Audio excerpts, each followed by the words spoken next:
President Muhammadu Buhari calls for fairness, transparency in election process.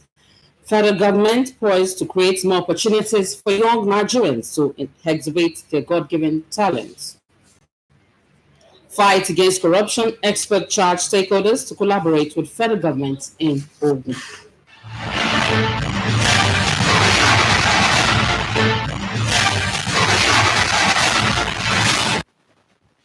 Hello and welcome to Channel 12 News brought to you live on Nta Abeokuta. My name is Nta Abeokuta. We begin with the President. President Muhammadu Buhari has made a strong demand for exemplary conduct of non-partisanship on the part of election and law enforcement officials in Kogi and Bayelsa states. He said all must carry out their functions with fairness and transparency, without let or hindrance, and without fear or favor. Rhoda Amina. The Progressive Congress, Bayelsa State, says they have appealed the ruling of Federal High Court, which declared their candidates not duly selected. Director General of APC campaign team, Professor Seyafwa Beisabe, announced this on the party participation in the November 16 governorship election.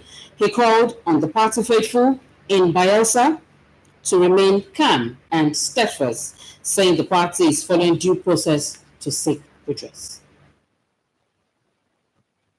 The position of the plaintiff in the suit, Senator Enikin Lokbobri, is that he scored the highest number of valid vote cast for the APC governorship direct primaries in Bayelsa State on 4th September 2019.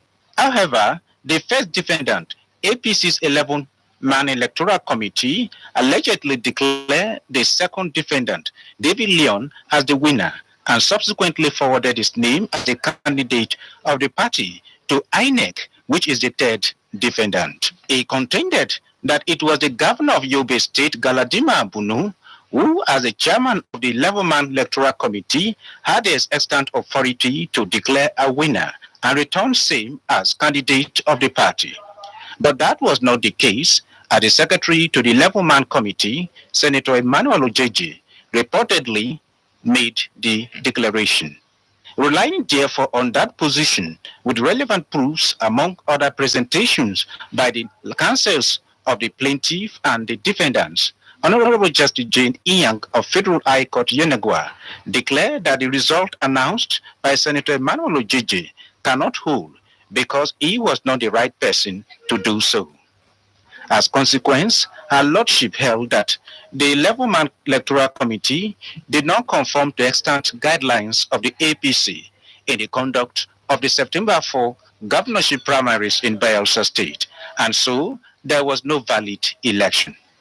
She therefore ruled that neither the second defendant, David Leon, nor the plaintiff, Senator Enikin Lokbobri, should parade themselves as candidates of the APC. Meanwhile, lead counsel to Senator Lokbobri and counsel to David Leon have described the ruling as strange, as the position of the judge was not among the reliefs sought. In Bayelsa State on the 4th, we're not done in compliance with the guidelines of the party, and so the party has no candidates. Okay. But for now, the pronouncement of the court is that APC has no candidate. Today, and as we speak, we're in the registry and we're taking the necessary steps. One to law. That is just the truth. And the beauty of this whole thing is that this court is not a court of final arbiter in matters like this. The State governorship elections will hold on November 16, 2019. In Yenagoa, Aya, Prezi, NT News. And in related developments, the Federal High Court sitting in Yenagoa has directed INEC not to recognize the APC governorship candidate in the forthcoming November 16 gubernatorial election. Justice Jane Iyang said the 11-man electoral committee of the APC in Bayelsa State primaries on the 1st of September 2019 did not comply with the guideline of the party in line with Electoral Act 2013 as amended. The position of the plaintiff in the suit, Senator Enikin Lokpebri, is that he scored the highest number of valid vote cast for the APC governorship direct primaries in Bayelsa State on 4th September 2019. However, the first defendant, APC's 11-man electoral committee, allegedly declared the second defendant, David Leon, as the winner and subsequently forwarded his name as a candidate of the party to INEC, which is the third defendant. He contended that it was the governor of Yobe State, Galadima Abunu, who, as the chairman of the 11-man electoral committee, had the extant authority to declare a winner and return same as candidate. And still talking election matters, as stakeholders continue the countdown to the governorship election in Kogi and Bayelsa states, compliance to electoral guidelines by major players, which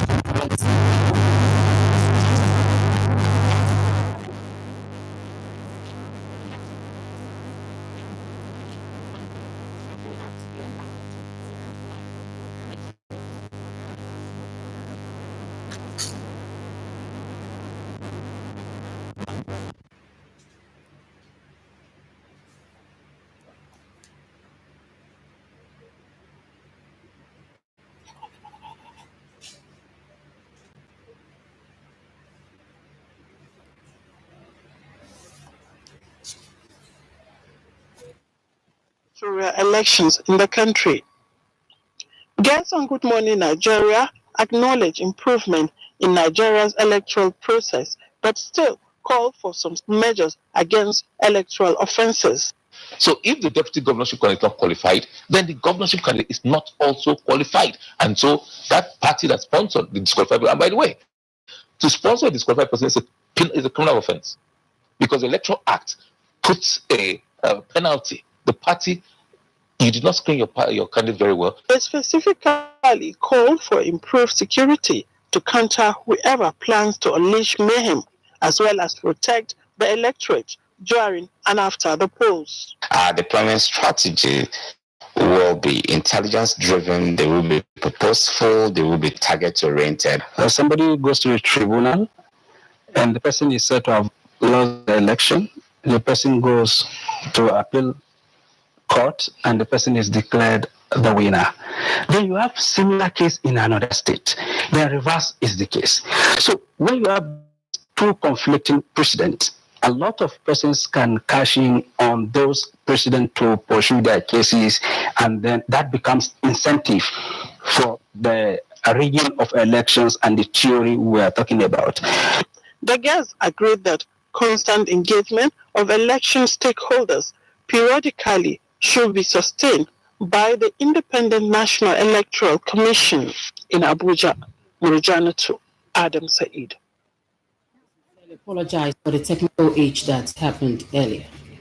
And moving on, the federal government will continue to create opportunities for young Nigerians to express their God-given talents and achieve their dreams.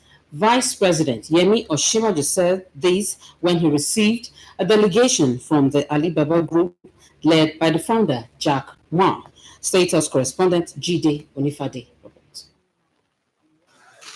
Energetic and creative, that's how Vice President Yemi Osinbajo describes the youth of the country.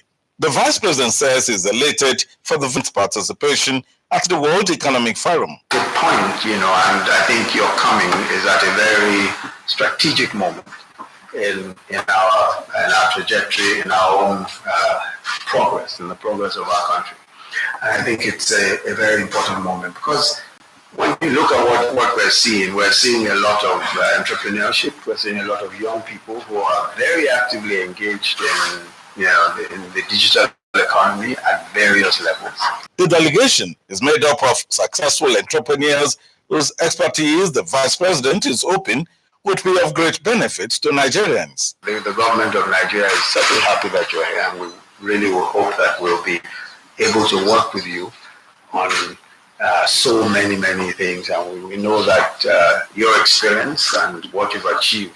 For ease in Jack Ma says the delegation is on a mission to support Africa's development through ICT. what we have experienced in China could help a lot of entrepreneurs in Africa. Supporting entrepreneurships in Africa, supporting education in Africa, support infrastructure in Africa, and support the education system in Africa. This is what we want, and this is what we're